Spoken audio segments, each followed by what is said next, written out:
vai ser muito legal e é realmente uma possibilidade de estar contribuindo para a mudança de paradigma, para a mudança de ideias, para a mudança que as pessoas estão procurando, que as pessoas estão buscando. Então, sempre a gente fica feliz de estar dando essa contribuição. E eu já comecei com a nutrição funcional, isso foi lá em 1999, então fazem 19 anos. E a gente está aí numa caminhada e a gente fica muito feliz em ver como as pessoas cada vez mais procuram realmente saúde, né?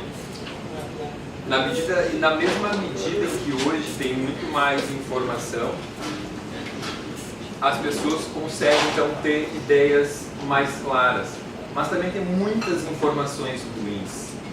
Então, tudo tem mais, então obviamente que aumentam as informações de qualidade, mas também aumentam as informações sem qualidade. Mas, de qualquer forma, como parte de todo o movimento, isso é normal, é esperado, e a gente está aqui para trazer as boas informações e levar isso adiante, né? Então, a gente vai falar um pouco hoje sobre esse tema que são os 4 pilares da saúde, e dentro dos 4 pilares eu vou dar um foco no tema que é a parte da alimentação, ok? Bom, então sempre quando eu falo de saúde, e seja com público que seja público leigo ou um público profissional, eu procuro começar mostrando qual é o meu ponto de vista fundamental. E esse ponto de vista é o grande elemento que muda a forma com que a gente raciocina na prática clínica. Eu queria saber aqui, em primeiro lugar, quem que é profissional da área da saúde, levanta a mão, por favor. Ok? Então, mais ou menos metade, né? Então, a palestra é uma palestra preparada para o público de uma forma geral, então a gente vai tentar discutir uma linguagem para o público leigo, ok? Então, peço desculpas a vocês, mas essa era a nossa proposta. Então, quando eu começo a pensar no ser humano, o nosso eixo fundamental de raciocínio é isso que a gente chama a matriz ou teia das inter-relações metabólicas da nutrição funcional, ou seja, como a gente estrutura a forma de pensar, como a gente estrutura o nosso raciocínio. E o primeiro elemento, o elemento fundamental, são os antecedentes. Os antecedentes é tudo aquilo que veio na história do meu paciente, tudo aquilo que aconteceu antes dele chegar em mim, seja a história alimentar dele, seja a história de doenças dele, seja a genética dele. Ou seja, até a história da família é importante para a gente conhecer, ter uma ideia dessa história genética, quando a gente não tem a possibilidade de fazer exames genéticos. Outro elemento importante são os iniciadores ou gatilhos. Como diz o nome, são os elementos que disparam o processo daquele desequilíbrio, daquela doença. Ou seja, um determinado problema que uma pessoa tem, ele muitas vezes tem um gatilho. Por exemplo, a pessoa tem herpes. Ela fala, quando eu me estresso sai o herpes. Né? É um gatilho. Então a pessoa identifica aquele como sendo um fator iniciador. Ou, desde que eu tive aquela infecção, que eu tomei aquele antibiótico por uma semana, meu intestino nunca mais foi o mesmo. Né? Então foi um iniciador, foi um gatilho, foi a alteração do microbioma, da flora intestinal, em decorrência do uso daquele antibiótico. Então, são alguns exemplos, ou tem N exemplos. Muitas mulheres falam, eu fiz aquela dieta que eu emagreci 10 quilos em 1 mês e meio, e desde lá eu nunca mais fiquei bem como era antes, alteraram várias coisas. Vários tipos de gatilhos e iniciadores. Ou, muito comum, elementos de estresse, separação, mudança de trabalho, demissão, mudança de cidade, tudo isso gera também gatilhos de várias doenças. Bom, e esses gatilhos, eles liberam o que a gente chama de mediadores e perpetuadores, que são aí as substâncias de dentro do nosso corpo, que o nosso corpo produz para avisar as células que elas têm que se comportar daquele jeito. Então são os hormônios, os neurotransmissores e outras substâncias, como citocinas, prostaglandinas, enfim, substâncias que o corpo produz para conversar entre as células.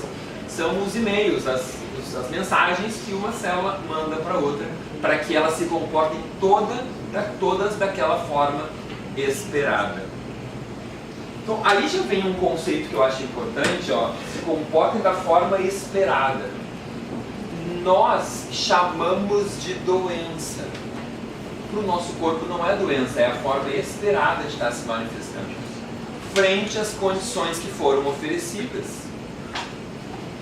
Essa ideia é muito importante, porque as pessoas agem frente à doença como se fosse uma punição. Entretanto, para a nossa célula isso não existe, é apenas uma possibilidade. Então, se eu tenho dor de cabeça, é porque eu estou dando gatilhos para a minha célula fazer dor de cabeça. E está tudo bem. Ela não está chateada que está tendo cefaleia, é tu que está. Você consegue entender isso? Tem que despersonalizar a coisa.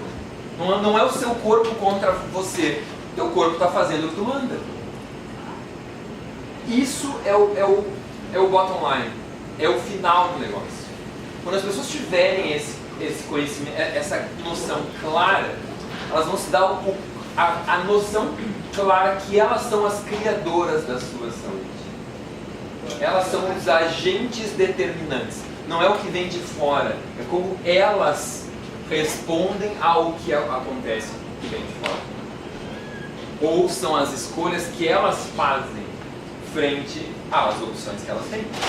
Bom, então, além desses três elementos fundamentais, a gente tem os fatores de estilo de vida: sono e relaxamento, exercício e movimento, nutrição e hidratação, nosso grau de estresse, como a gente lida com o estresse e as relações e os trabalhos em equipe. Então, tudo isso, ou seja, a nossa equipe de trabalho, relações familiares, relações pessoais, todos esses são elementos que a gente considera. E todos esses juntos, tudo isso junto, influenciam esses elementos centrais. Influenciam como a gente assimila, e como a gente assimila tem a ver tanto na parte de como a gente absorve os nutrientes e como a gente assimila no trato respiratório, então, tanto nutrientes como oxigênio. Como está o nosso sistema de defesa e reparo, ou seja, o nosso sistema imunológico. Então aqui tem a ver com inflamação, com alergias, hipersensibilidades, autoimunidade. Temos ainda esse aspecto energia, ou seja, como a nossa célula produz energia, a nossa eficiência mitocondrial, que é a nossa usina fundamental da nossa célula. Como nós biotransformamos, como nós eliminamos ou como nós detoxificamos. É uma função básica que todas as células fazem, o tempo todo. Só que como nós tratamos as nossas células torna isso mais ou menos eficiente. Temos ainda a função transporte, que tem a ver com a parte venosa, arterial e linfática. Temos ainda a questão neuroendócrina, neurônios, neurotransmissores e hormônios. A parte da integridade funcional, que tem a ver com ossos, músculos, articulações e a saúde das membranas celulares. E ainda, por final, não menos importante, os aspectos mentais, emocionais e espirituais. Aí, ok? Então são esses os elementos da nossa matriz. Ou seja, quando o paciente está na nossa frente, ou na minha frente, ou de quem trabalha com nutrição funcional, e ele tem uma queixa qualquer, o meu trabalho como nutricionista, ou o profissional que trabalha com nutrição funcional, ele vai tentar identificar o que está desequilibrado dentro dessa matriz. Quais são os antecedentes que esse paciente tem, quais foram os iniciadores, quais são os mediadores metabólicos endógenos, e assim por diante, todos esses elementos aqui. Ok? E assim a gente vai atuar nas causas. Diferente de quando a gente focaliza na doença, no nome da doença, e vai procurar só os biomarcadores, os exames que mostram que existe aquela doença e vai tomar um medicamento para arrumar aquele número. Vou dar um exemplo claro: a pessoa está com colesterol alto. Se você mediu o colesterol, ele está alto e a solução é tomar uma estatina, você está mudando o número, você não está mudando a causa. Simples assim. Se você está diabético e sua glicose está alta e você toma metformina ou usa insulina, você muda o número, você não modifica a causa. Ok? Se você tem pressão alta e toma um antihipertensivo, você muda o número, você não modifica a causa. Ok? Então esse é o princípio básico, ou seja, é sair do tratamento final e muita gente chama upstream, ou seja, ir no início do processo, ir lá no início da correnteza. Como é que a gente exemplifica isso? Você tem um rio e lá embaixo tem uma enchente. Se você tentar arrumar lá embaixo aquela enchente, é muito mais complicado se você for lá em cima do rio e solucionar onde estão entrando os pequenos córregos. Então, quando você vai upstream, você vai ter vários múltiplos elementos a serem modulados, mas de muito mais fáceis e muito mais eficientes. Ok? E vai tratar de verdade o problema. Bom, então, quais são os 4 pilares da saúde, na minha opinião? Esses são números que a gente cria para a gente ter uma forma de trabalho. Mas 4 elementos fundamentais que a gente tem na nossa vida são o alimento, o movimento, o pensamento e o sentimento. Esses são os 4 elementos que a gente tem presentes no nosso dia a dia. E a gente precisa ter isso alinhado, ter isso ajustado quando a gente pensa em termos de saúde, em termos de longevidade. Nos parece uma coisa muito banal, mas a maior parte das pessoas peca em todos os 4. É um tanto mais frequente um equilíbrio no alimento ou no movimento. Difícil alguém que já faça os dois. Pior ainda no pensamento e no sentimento. Então, as pessoas, via de regra, e eu trabalho no consultório, eu trabalho com pessoas doentes, pessoas que estão se queixando, não são pessoas que estão saudáveis e ótimas. Então, via de regra, elas chegam com problemas nas 4 áreas. E óbvio que é sempre um desafio, nós somos desafiados pela nossa cultura, pelos nossos hábitos, pela nossa sociedade, pelas nossas relações nesses 4 níveis. Seja em fazer escolhas alimentares erradas, seja em não nos movimentar de forma adequada, ou seja, fazer menos atividade física, por exemplo, ou ter pensamentos equivocados, ou ainda ter sentimentos que não são adequados ao que a gente quer criar na nossa vida. Então, quando a gente tem noção desses aspectos todos e começa a refletir sobre isso, então toma consciência, se torna mais fácil. E esses são aspectos que eu trabalho sempre com os meus pacientes. Bom, dentro desses 4 pilares, eu vou enfatizar o aspecto alimento. E vou trabalhar porque o alimento é um dos aspectos muito importantes. Não é por pouco que ele está aqui na base e no elemento central da nossa matriz. Ele vai repercutir em todos esses. É óbvio, Gabriel, mas isso aqui é uma matriz, é uma teia. Todos repercutem em todos, sim, exatamente. E eu nunca sei, além disso, qual é o mais importante. Eu nunca sei. Se o mais importante é o alimento, é o movimento, é o pensamento, é o sentimento, ou é o intestino, ou é o que o meu sistema imunológico se desequilibrou. Eu sei que esses 4 elementos aqui são os elementos-chave e são quem gera a maior parte dos problemas em todos os outros. Via de regra é por aí que começa. Então, eu tenho esse desequilíbrio, ou tenho múltiplos desequilíbrios, alguns que começaram mais cedo, outros mais tarde. Mas vejam, por exemplo, muitos pensamentos errados que a gente alimenta e muitos sentimentos começam com as nossas crenças erradas, que a gente recebe desde a nossa infância, por informações que a gente recebia dos nossos pais, dos nossos avós, das pessoas que nos criaram. E a gente comprou aquela ideia e embarcou, incorporou aquilo e age baseado nessas crenças. Sejam baseados nas nossas... E essas crenças influenciam tanto a nossa alimentação, inclusive também, né? Os nossos padrões alimentares, nossos padrões emocionais, a nossa forma de se relacionar com os outros. Então todos esses aspectos são considerados e precisam ser trabalhados no seu devido momento.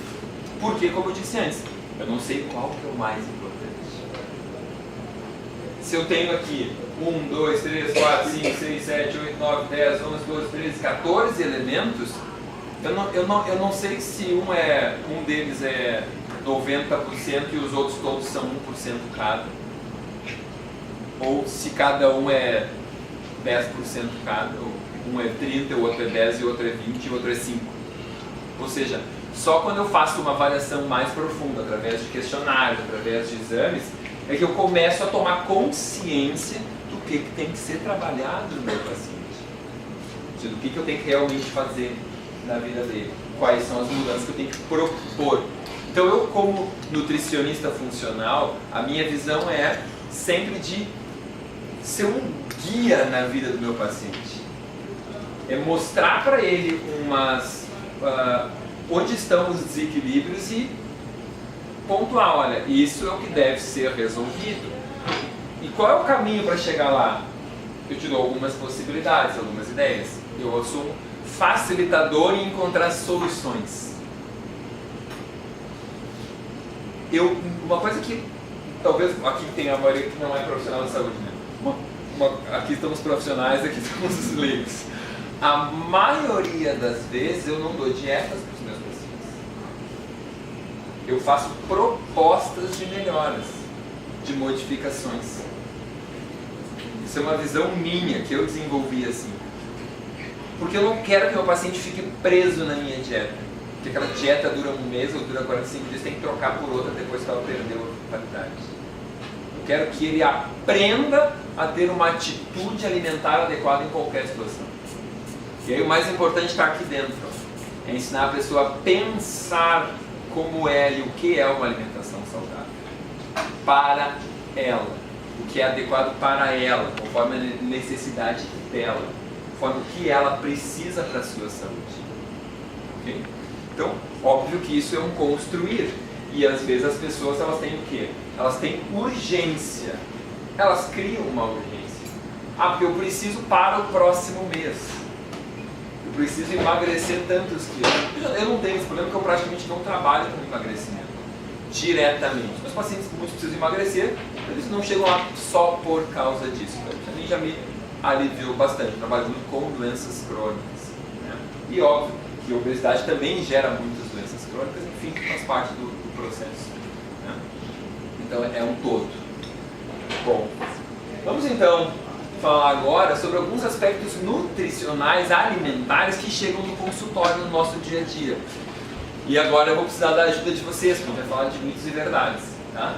Eu vou falar de 10 grandes mitos ou verdades da nutrição. E são coisas que estão presentes no nosso dia a dia. Então eu vou precisar da participação de vocês, ok? Tudo bem? Estão dispostos? Sim? Ok. Vamos lá. Vou fazer aqui algumas perguntas para vocês.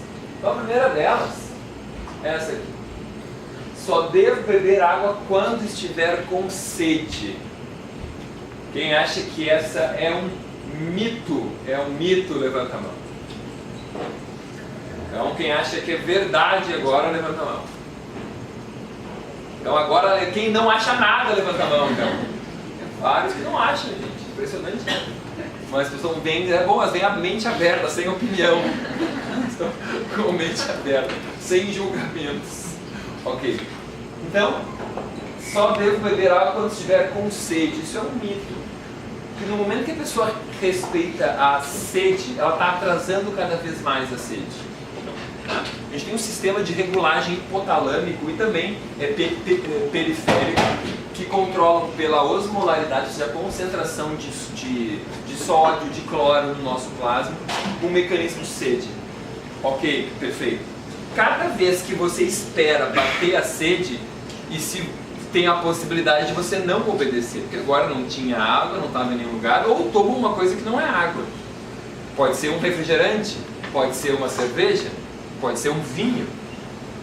Porque a pessoa julga que ela precisa de uma coisa, que ela não identifica é água, porque ela não foi ensinada desde a sua infância a beber água. Então ela bebe o que ela está acostumada. Então não necessariamente isso vai hidratá-la. Bom, o que acontece é que ela desliga o mecanismo de urgência oral, que é um mecanismo que a gente tem a cada 2 horas levar alguma coisa na boca. Muitas pessoas, por exemplo, roem as unhas para satisfazer essa urgência oral. É muito comum. Outras pessoas comem e ficam beliscando o tempo todo. E elas têm alguma coisinha sempre por perto para poder beliscar, para satisfazer essa urgência oral. Outras bebem um gole d'água. Outras tomam um cafezinho. Vários pacientes fazem isso. Passam o dia tomando cafezinho. O que é péssimo, porque isso é um desidratante. Mas enfim, não é a pergunta agora. A pergunta é: então, quando eu não tomo água e continuo me desidratando, eu posso comer uma coisa qualquer e eu me desidrato mais, o meu sistema de regulação de sede diz, ok, desliga o alarme. E aí a pessoa vai lá e reseta o sistema para um ponto abaixo. E aí ela não vai ter mais sede com aquele grau de desidratação, só com um grau mais desidratado. E aí ela vai ter que se desidratar mais. Se ela não tomar, reseta para baixo de novo e ela vai se desidratando mais. E assim vai. Ao ponto que quando o paciente chega no consultório, ele eu não bebo água, eu não tenho sede. Ele começa a beber água, na outra consulta ele vai dizer, ou na segunda, eu estou bebendo agora 2 litros de água, ou 3, eu tenho muito mais sede do que eu tinha antes. Porque ele fez o quê? Ele fez isso e voltou para o nível fisiológico. Então agora, qualquer falta de água, ele percebe a sede de novo que ele não percebia mais. Okay? Isso que é uma explicação importante, porque as pessoas acham muitas que só bebem água quando tem sede. A gente ouve no rádio, na TV, etc. Isso é muito falado com muita frequência. E dessa vem uma outra, né? Dessa vem a sequência, me hidrato com chimarrão. Aqui tem vários, deve ter alguém que se hidrata com chimarrão. Não tem ninguém que se hidrata com chimarrão? Sempre tem, né? Não, tem vários, mas o chimarrão é uma maravilha, porque eu tomo e já vou no banheiro depois, então é perfeito. E ainda me dá aquela acordada, dá uma animada. Então todo mundo gosta, toma um chimarrão. Não tenho nada contra o chimarrão, só que ele não é um hidratante. É uma bebida estimulante, uma bebida diurética. Então se hidratar com diuréticos, não acham meio estranho isso? Meio estranho, né? Eu vou pegar uma água, vou dar um comprimido diurético dentro e vou tomar aquela água. Vai sair mais água do que entrou. Não parece isso? É lógico. Então as pessoas não conseguem se desidratar. Eu vi uma vez uma pesquisa, pena que eu perdi, que dizia que para cada xícara de cafezinho, eu precisava de 200 ml a mais de água por dia. Para me hidratar, reidratar do efeito diurético daquele. Não sei se é tanto assim, mas deve dar algum efeito um pouco maior do que aquele volume que entra ali. O fato é que as pessoas realmente notam que começam a urinar mais com esse tipo de bebidas. Né? Bom, vamos seguindo aqui então para a nossa segundo mito. Esse aqui eu gosto. Quem come pão integral aqui? Pão integral, né, gente? Só uma pessoa? Estou com dor no braço, problema no manguito, no ombro, o que vocês têm aqui? Ninguém leva no braço. Ninguém come pão aqui? Não come, não come. Pão integral ou não é integral? Os dois. E aqui, o resto aqui? Como é que é? Integral? Beleza. Então, pão integral é integral? Quando vocês vão no supermercado, e vocês têm ali uma gôndola cheia, 2, 3, cheias de pães integrais. Tudo escrito ali, né? Pão integral, pão integral, pão integral, 7 gramas, 12 gramas, 14 gramas, não tem? Deve ter 14 gramas, deve ter 20 gramas. Eu vi agora grãos ancestrais, fantástico. Nossa, o grão veio do passado, tá? Deve ser uma coisa do Parque dos Dinossauros, né? Parece que o World. Veio o grão ancestral, beleza, não há problema. Grão ancestral. A pessoa acha que é pão integral. Isso aqui é o maior erro. Porque a maior parte do pão integral não é integral. É um pão feito também com alguma farinha integral. Qual que é o problema aí? É que a legislação brasileira não obriga que qualquer percentual de farinha integral no pão que diz que é integral. Se tu botar 1% tá bom. Mas se botar 0 também tá bom. Não tem nada que diga qualquer coisa. Eu tive um paciente certa vez que ele tinha uma pequena fábrica de pães. E ele comparava com esse supermercado e ele disse: Gabriel, para o meu pão integral ficar fofinho e escuro que nem o deles, eu tenho que botar corante. Porque com a quantidade de farinha refinada que tem que colocar no pão, ele nunca chega dessa cor que eles vendem. Eu tenho que botar corante de caramelo no meu pão. Estou só repassando uma coisa que o fabricante me disse, mas enfim. Então um dos maiores engodos é pão integral, é realmente integral. A maioria deles não é, em especial se for esse supermercado. Se comprou um pão caseiro, enfim, aí é outro departamento. Esse terceiro mito também, esse eu ouvi hoje. Não foi o meu último paciente agora, saiu às 6h20 do consultório. E ele disse: não, de noite eu como isso, aquilo. E eu falei: não, eu tenho que comer mais parecido com o teu almoço. Ele disse: não, mas eu não vou engordar. Vocês achavam que jantar engordava também, né? Várias pessoas acham que jantar engorda. E o que engorda é a quantidade total de calorias que tu vai ingerir naquela refeição. E normalmente, não, eu só como um sanduichinho de noite. Um sanduíche assim, com presunto light. Integral. Um queijo branco, um pão integral. Mais light, mais leve do que no jantar. Eu só acho que isso é mais saudável. Então esse é um grande mito. É um grande erro. É algo que as pessoas realmente fazem achando que está certo e está dando errado. Porque elas estão com várias opções ruins. O pão que não é integral, o presunto que light não serve para nada porque faz mal para a saúde também, o queijo que em geral não ajuda em nada, muitas vezes só piora. Então é uma refeição péssima, esse tipo que eu acabei de descrever. Então, e as pessoas não têm essa noção, elas acham que é um sanduíche inocente que é saudável comer isso à noite. Quando é muito mais adequado elas comerem uma refeição como se fosse do almoço, com uma salada, com os legumes, com arroz ou com feijão. Feijão de noite! Imagina se comer um ovo então à noite ainda. Se comer feijão e no ovo morreu, nem acorda. Você deve ter ouvido essa também, né? Mas vem lá da infância. Eu já estava morto então fazia tempo. E as pessoas fazem essas escolhas baseadas no quê? No que elas ouviram, nas crenças que elas trazem. Então essa aqui então. Agora eu vou precisar da resposta de vocês. Eu não vou continuar a palestra agora se vocês não me responderem o que engorda mais. Vamos lá, eu vou dar tempo para vocês pensarem. Uma resposta rápida, 2 segundos.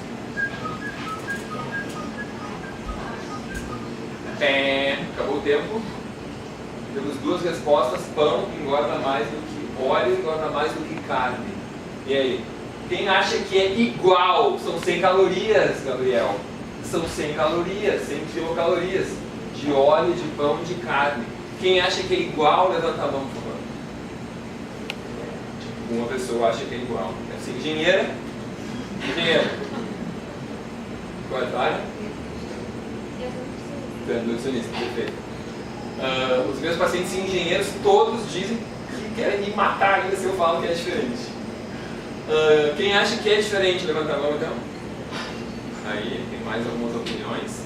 Mas ninguém quer muito dar a sua opinião, qual é, né? Ok. Eu podia botar ele aqui para sacanear vocês. Eu tirei 100 quilocalorias de alface. E aí? 100 calorias de alface, podia estar aqui, não pode? Dá para comer 100 quilocalorias de alface? Tá. E aí? Será que engorda igual 100 calorias de alface? A 100 calorias de carne, 100 calorias de pão, 100 calorias de óleo? Agora complicou, hein? Agora a pergunta ficou mais difícil. Quando a gente analisa 100 quilocalorias, isso a gente aprende na faculdade, isso é feito num calorímetro, numa máquina. Essa máquina queima o alimento e vê quanta energia foi dissipada a partir daquele alimento. É uma máquina física pura. O nosso corpo não é uma máquina dessas. O nosso corpo é metabólico. Ele não é puramente físico. Ele é físico, químico, energético, frequencial, hormonal, etc.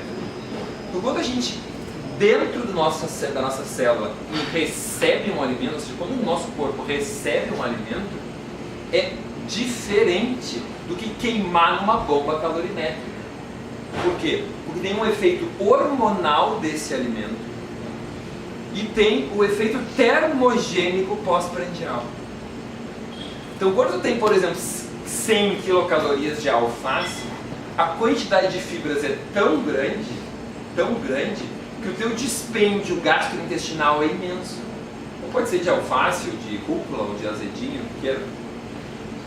Tu exige do teu peristaltismo intestinal, do teu microbioma, uma demanda energética que não são as mesmas 100 quilocalorias que tu ingerir 100 quilocalorias de óleo, que aquilo entra e é absorvido sem esforço. Então já mudou. Quando tu ingere 100 quilocalorias de carne, pode ser peixe, frango, ovos, enfim, de proteína, tu tem um efeito termogênico após comer muito grande. E alguma liberação de alguns hormônios, como insulina também. E quando tem 100 quilocalorias de pão, ou pode ser de arroz, ou pode ser de biscoito de arroz, ou de tapioca, ou de batata inglesa, podem botar o que quiserem, você tem um efeito também em termos de liberação hormonal, que é a insulina. O que vai direcionar essas calorias muito mais para gerar acúmulo do que para não serem queimadas com tanta facilidade. Então isso se refere, então é um misto do hormônio, do conjunto hormonal que tu libera após a ingestão, e do efeito termogênico que esse alimento tem, que inclui aquela questão gastrointestinal que eu falei no início. Ok? Então são alguns aspectos que vão se somar para chegar lá no final e ver assim, ó, qual o resultado final disso, ou é acúmulo ou é gasto. Então, quando as pessoas estão acumulando muita energia, e aí é o paradoxo da obesidade, as pessoas estão com uma grande quantidade de energia guardada e a maioria não tem energia, não tem disposição, elas têm estoque, não têm consumo. E isso está acontecendo por quê? Porque elas estão com uma informação que vem daquele alimento, que é exatamente a informação: guarde. Está dizendo para as tuas células: armazene. Não está dizendo para as tuas células: queime. Ok? Então, é diferente. Aqui estavam as opções que eu esqueci de ter colocado para vocês botarem bonitinho na APC ou bora. É pão, sem dúvida. O carboidrato vai ter o efeito maior. A gordura seria o neutro, a carne seria um pouco menor, e se botar uma alface ou outras folhas vai ser menor ainda.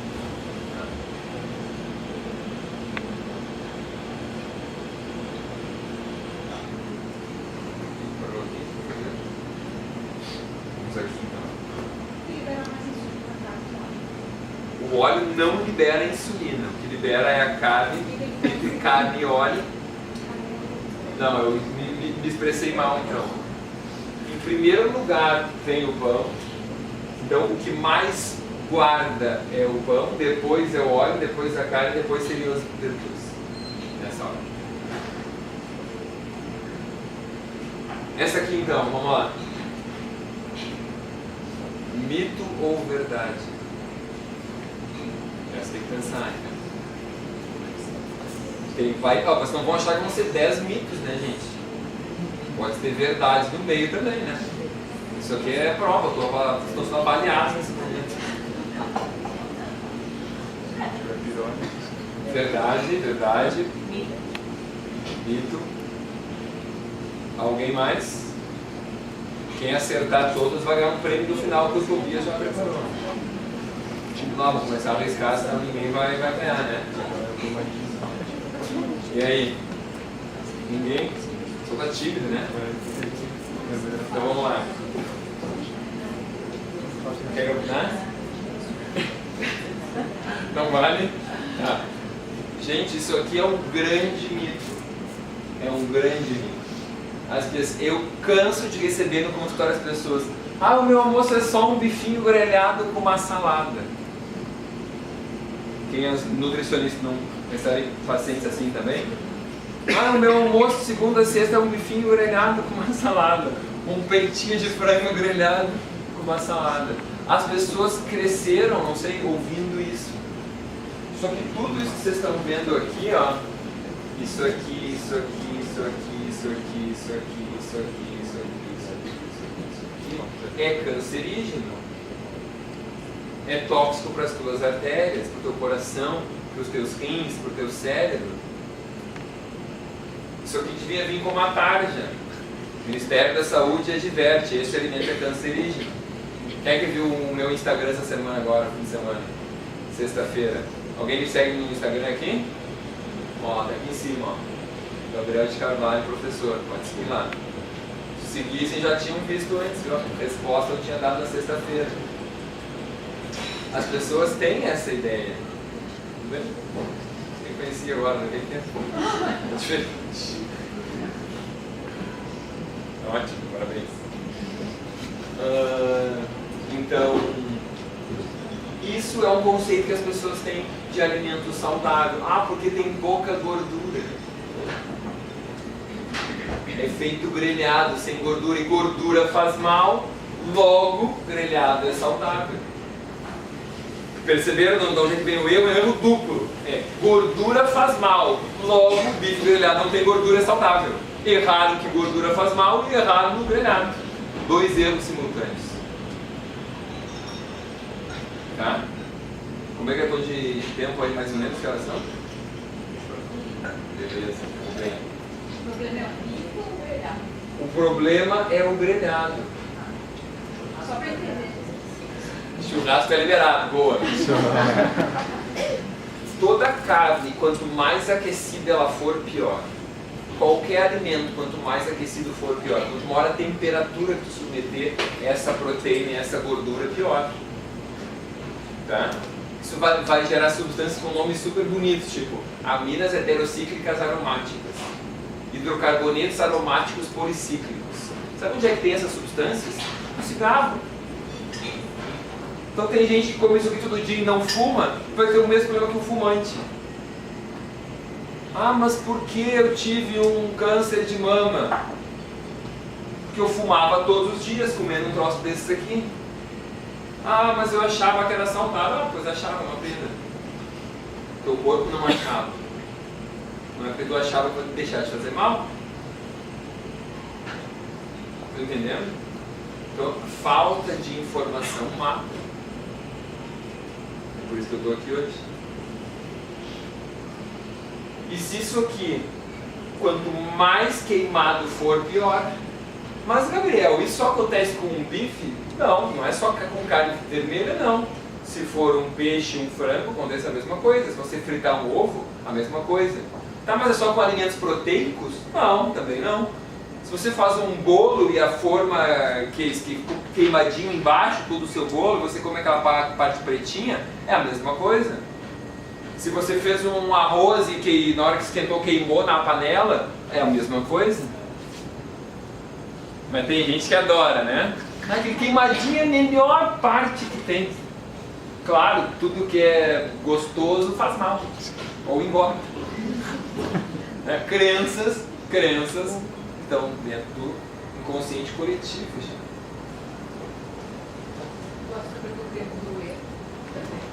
Já. O açúcar do creme brulee, sim.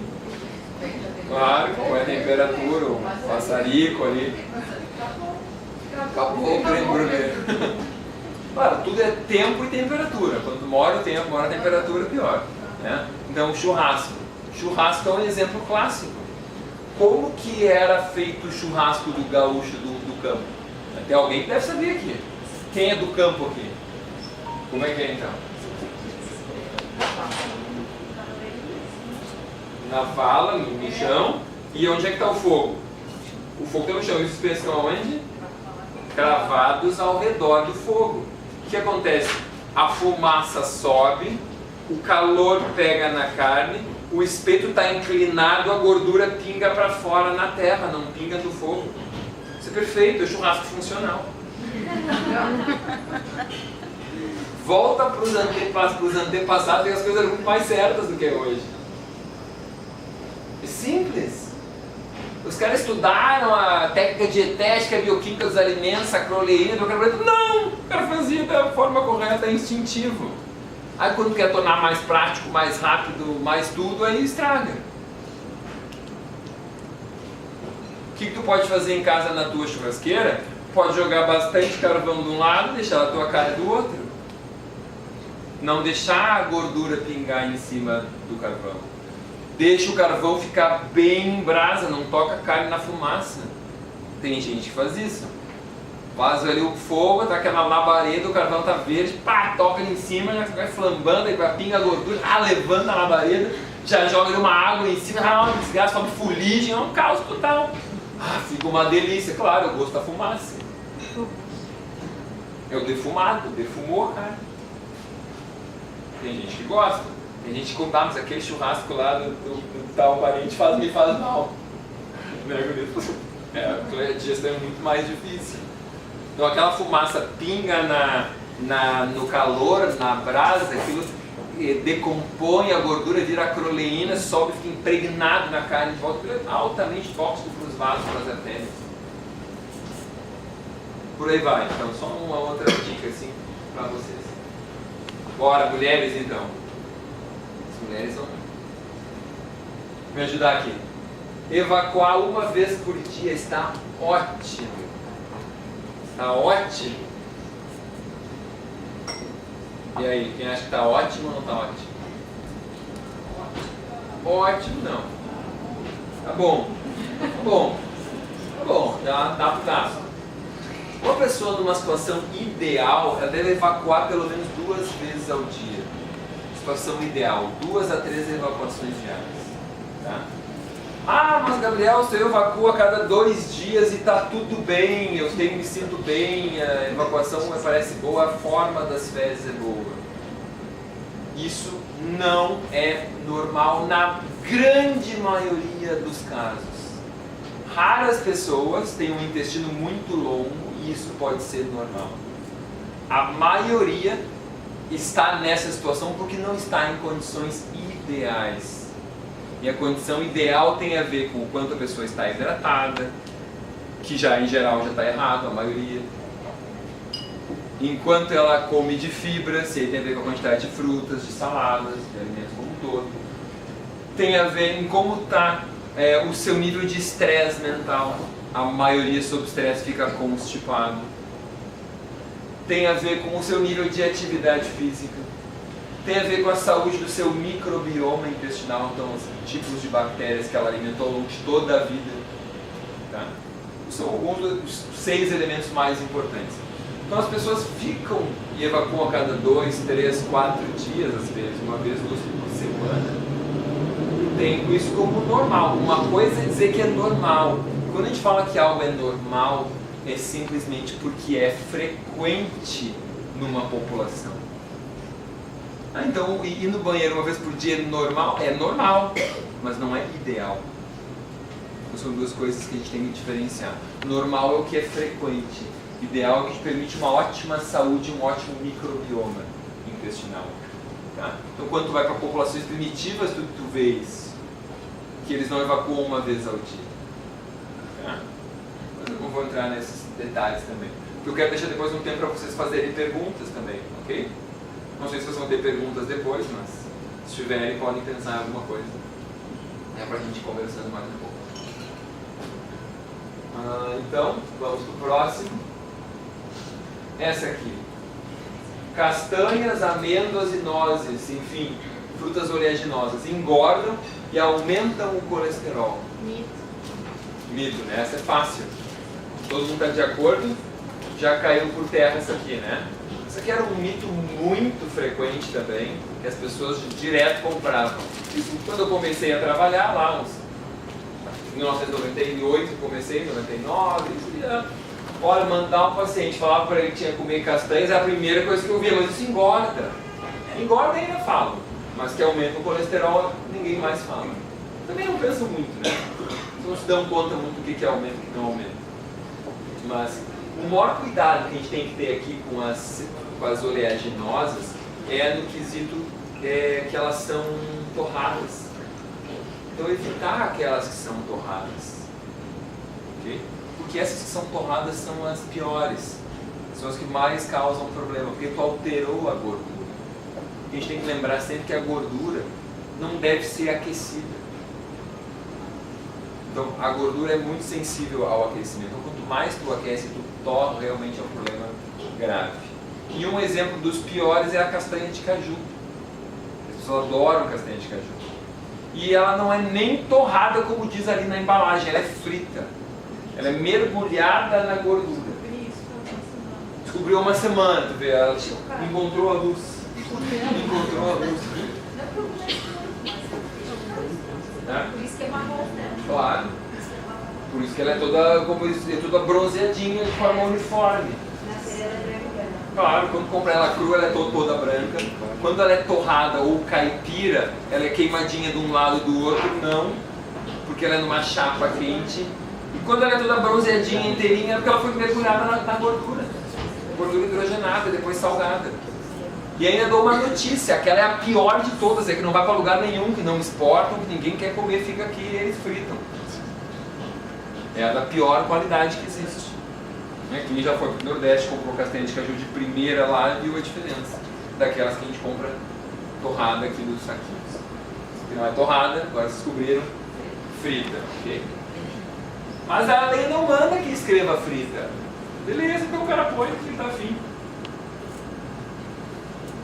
A legislação é um problema, engana as pessoas. Essa aqui. Oitava. Faltam mais duas, hein? Refrigerantes zero são melhores que sucos para quem quer emagrecer. Essa aqui é bem pegada, né? Mas caloria por caloria, e agora? O que é melhor? Um refrigerante zero ou um suco de laranja? Suco qualquer pode ser. Para quem quer emagrecer, é a pergunta.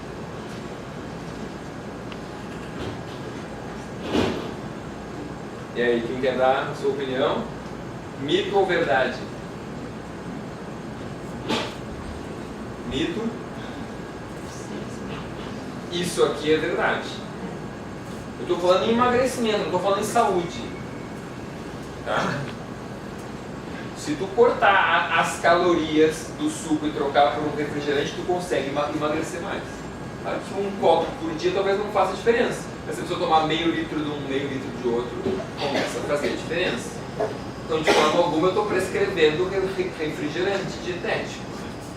Longe de mim. Mas tem aquelas pessoas que falam que o adoçante leva a uma transição calórica muito bonita. Leva, mas não chega a ser suficiente. Então, tem alguns estudos de intervenção em seres humanos mostrando que funciona. A indústria usa isso. Tá? Para mim, não serve igual. Não é justificativa. Tá? Porque as pessoas cometem tantos erros que não vale a pena cometer mais um erro em termos de por essa questão. Porque ele libera um pouco de insulina, o adoçante. Depois vai fazer na refeição seguinte, a pessoa compensa as calorias. Também existe isso. Então, numa média funciona, para algumas pessoas pode não funcionar nada. Como para mim o peso não é o único determinante, mas sim a qualidade daquele peso, é muito mais interessante o suco. Mas, mesmo a minha opinião, é melhor tomar água. Bebida é água. Agora eu quero me refrescar, eventualmente, eu posso usar um suco diluído. É um refresco, para mudar o sabor. Faz melhor, toma uma kombucha, por exemplo. Muito mais interessante, porque é uma coisa com um sabor diferente, né, e com uma ação boa na tua saúde. Né? Não. Ou faz um suco de verduras e não um suco de frutas. Um suco verde, como que eu pedi aqui antes. É o melhor de todos. Então aí tem uma opção baixa em carboidrato, não libera insulina e riquíssima em fitoquímicos. Bora. Posso seguir? Tudo bem até aqui? Seguimos aqui agora então. Uma dieta equilibrada garante todos os nutrientes necessários. Essa é uma frase muito boa, hein? Eu falei ela algumas vezes. E aí?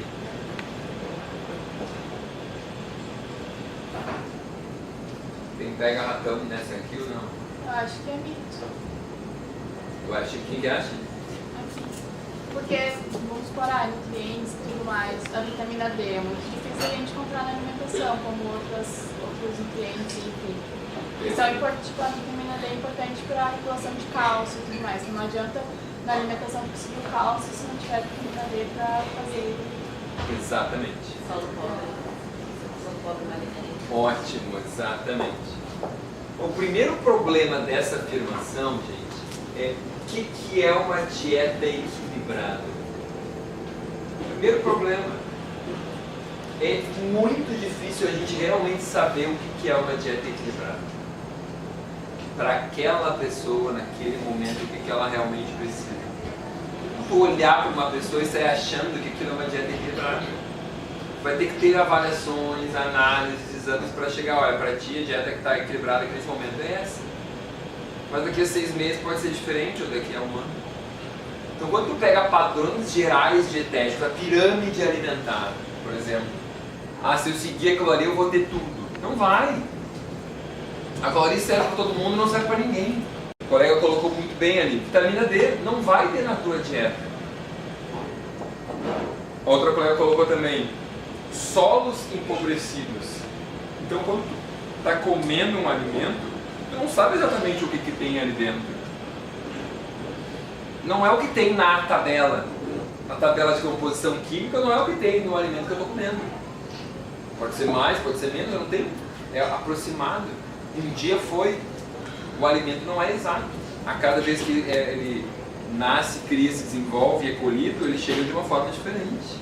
Pode não ser. Como? Também pode não estar boa, não mastigar bem, coisa. Tu não mastiga bem, tu pode não estar digerindo bem, não tem ácido suficiente, enzimas suficientes, toma algum medicamento que causa algum bloqueio. O teu microbioma é diferente de um para o outro, extrai mais ou menos. Um pode... Que ela e... Claro. pegar... Exato. Não Pode ter a ver com... Um pode excretar mais. Por exemplo, uma pessoa sob estresse, ela aumenta a perda urinária de nutrientes. Quando a pessoa fala assim, ah, quando eu fico estressada sai herpes. Claro, o estresse consome a tua vitamina C. Então, óbvio que vai sair herpes. Só que a pessoa não sabe disso. Ela acha, ah, o estresse causou herpes. Entendeu? O leigo não tem essa conexão. Então, é uma visão quase mágica. O estresse, de alguma forma, o herpes surge. Ou eu fico estressado, eu fico gripado, resfriado. Né? Mesma coisa. Então, é uma visão que, onde é que está a causa? É a desnutrição induzida pelo estresse. Eu urino mais alguns aminoácidos, triptofano, eu urino mais algumas vitaminas do complexo B.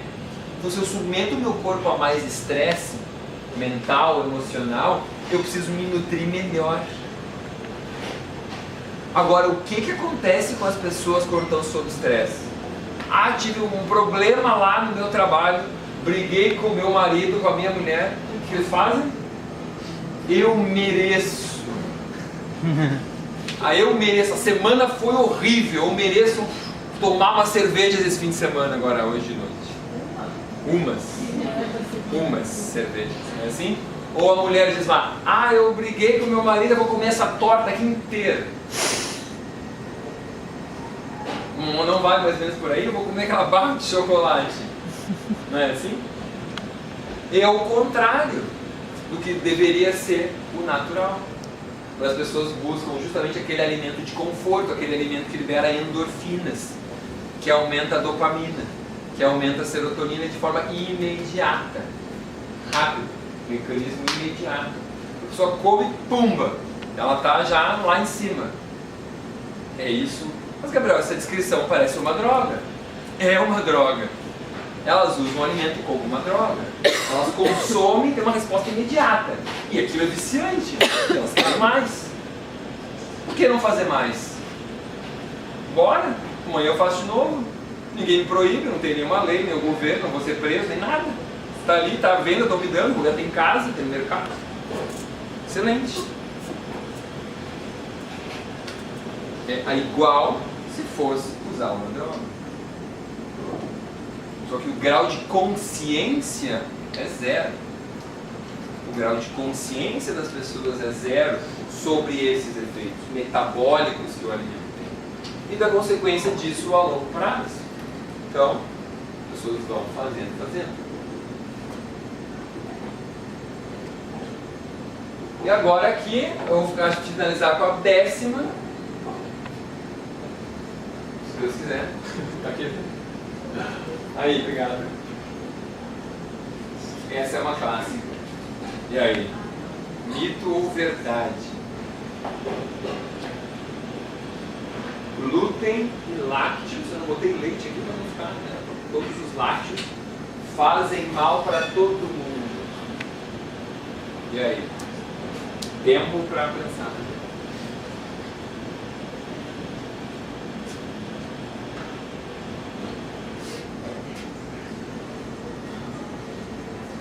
Está consultando os universitários, consultando o colega. E agora, conclusão? Mito, diz que é mito. Verdade. Verdade. Cheio das reticências, viu? Pouca quantidade, não tem grande tolerância de vez em quando. Não, para todo mundo, assim, gente. Uma quantidade pequena, problema que já está com muito. que eu diria aqui? Eu diria que é mito, tá? Eu diria que dizer que faz mal para todo mundo é um exagero. Mas eu vou acrescentar, eu não conheço todo mundo. As pessoas que eu vi faziam mal. Tá? Tem o resto do planeta inteiro que eu não atendi, não vi. Então ainda falta um bocado de gente para eu conhecer. Na verdade, o que eu quero dizer é que entre as pessoas com problemas de saúde, com queixas, a regra praticamente é que faça mal. Tá? Tenho certeza que tem um momento na tua vida em que tu goza e desfruta de uma ótima saúde, que tu pode estar em equilíbrio com esse alimento. Mas o consumo exagerado e constante vai levar a um desequilíbrio. Mesmo que ele tenha um potencial inflamatório gigante? Esse tempo pode ser muito curto, pode ser no teu primeiro ano de vida. Entendeu? Se tu sair com 1 ano de idade, quando o glúten deve ser introduzido a partir daí nas crianças, farinha de trigo, aveia, centeio, você vai a partir de 1 ano de idade. A tua mãe começar a te dar 5 vezes por dia, ferrou. Ferrou nos primeiros poucos meses. Mas se ela te der de forma diversificada, de um dia ela te dá trigo, no outro aveia, no outro centeio, no outro cevada, enfim, vai rotacionando com outros cereais, pode levar isso muito tempo, é isso que eu quero dizer. Entendeu? Só que isso é exceção. Então daria, fazer de uma forma legal, daria. Isso que ninguém faz. Então a maioria na nossa sociedade chega já com tudo estragado. Porque usou errado o alimento. Usou como se fosse a única coisa que tem no planeta.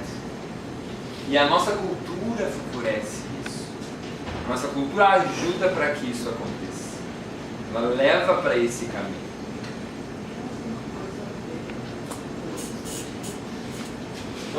E ela perguntou se tem alguma coisa a ver com os transgênicos, tá? Talvez é a resposta. Nós não sabemos ao certo, tá? Em relação ao glúten, tem alguns estudos interessantes feitos usando sangue de soldados da década da Segunda Guerra Mundial. Os caras pegaram o sangue desses soldados e analisaram agora. E viram que naquela época não tinha todo esse problema que tem hoje. Tá? Então, Gabriel, por quê? Bom, o trigo era o trigo. O trigo continua sendo o trigo, que lá era hoje, não teve modificações. Tá? O que teve? As pessoas não mudaram a sua genética. Tem o glifosato, que hoje é usado, antes não era. Ok, isso é um fator. Pode ser um fator. Pode ser porque as pessoas tomam hoje muito mais antibiótico e alteram o seu microbioma. E aí não auxilia na digestão do alimento, porque o microbioma ajuda na digestão. Pode ser porque naquela época o pão era consumido fermentado. Se esperava o pão fermentar para consumir, fermentação natural. E hoje tu joga um fermento e aquilo está assim em horas. E isso muda completamente a natureza do alimento. Como? Não, é que eu tô pensando que é o pão que comia. Não te fazia mal. Não, o pão é esse. Então tu faz um pão com levain, por exemplo, uma fermentação caseira lenta, a reação é completamente diferente. Como eu tenho casos de pacientes vários, Gabriel, eu tenho uma cliente clássica, mais de uma. Eu fui para a Índia, tinha uma paciente que naquela época do tsunami foi morar na Índia e trabalhar numa ONG lá, se mudou para lá. Eu disse, Gabriel, aqui eu tomo leite e nada me acontece. Eu tenho uma outra paciente de Carlos Barbosa. O leite daqui, a minha vizinha, ela tem uma vaca ali. Aquela vaquinha a gente tira o leite e toma e não me acontece nada. Eu venho visitar minha filha em Porto Alegre, eu tomo leite na casa dela e me faz mal. Então, muitas das coisas de como a gente trata o nosso alimento hoje tem a ver diretamente com como a gente reage. Então, um leite de caixinha não tem nada a ver com um leite de garrafa, um leite tipo B, um leite tipo A. Não, tem que também é diferente do leite que sai direto da teta da vaca. Vocês conseguem entender? Então, essa é uma resposta muito complicada. Não posso dizer que faz mal para todo mundo, porque faz mal talvez do jeito que as pessoas fazem, que é a forma errada. Entender? Então a gente come um alimento que não era para ser consumido assim. Se eu consumisse da forma certa, então não fizesse mal. Uma vez aconteceu comigo, essa história aconteceu comigo, eu fui para os Estados Unidos uma vez num congresso, eu estava num hotel, e quando eu estava no hotel, eu falei, que lá como é muito comum ter pão sem glúten, eu perguntei para o garçom do hotel se tinha pão sem glúten. E ele disse, eu tenho sourdough bread, é um pão de trigo fermentado. Eu, não, mas trigo eu não posso. Eu disse, não, mas esse pão tu pode comer. Eu disse, como assim? Já fazem aí uns 15 anos, fácil. E aí, eu disse, tá, me traz o pão que eu vou experimentar. E àquela altura, isso já faz então uns 15 anos, eu tinha reações muito fortes. Eu comia e sabia o que tinha, eu era um detector de glúten à distância. Então, e o cara me trouxe aquele pão, eu olhei, era um pão francês, assim, perfeito, fofinho, macio, branco. E eu, cara, esse pão, quero me matar com esse troço aqui, né? Vai querer me matar. E o garçom, não, come de boa, isso aqui a gente, eu não sei, eu não sabia explicar nada. Eu disse, não, pode comer que não aconteceu nada. Bom, o fato é que eu comi o pão e nada aconteceu. Nada aconteceu. Nenhuma reação. Eu disse, caramba, o que é isso? Aí que eu fui estudar essa questão da fermentação. Favorante? Não, não sou celíaco. Tenho sensibilidade ao glúten, não celíaco. Então, eu comi aquele pão e foi fantástico. Quando tu faz a fermentação do pão, tu degrada peptídeos imunogênicos para o profissional da área da saúde. Então, conforme os tipos de bactérias que tu utiliza, inclusive, tu consegue degradar uns ou outros peptídeos. Tu consegue escolher degradar frações do glúten. Né? Isso em pesquisa, obviamente, porque em casa não tem esses diferentes fermentos para usar. Mas consegue-se fazer pães menos imunogênicos. Inclusive, já tem teste de pães com essa estratégia para celíaco, mas não se conseguiu ainda. Né? Mas, para tu ver como isso vai ser possível, tem cerveja sem glúten, feita com cevada. Como é que isso é feito? Põe uma enzima que degrada o glúten. Só que ele está no meio líquido, então é super fácil e super acessível. Tu homogeniza aquilo e a enzima se dispersa e degrada. Agora, tu numa massa sólida, tu garantir que a enzima agiu em tudo é muito complicado. Ok? Tudo bem?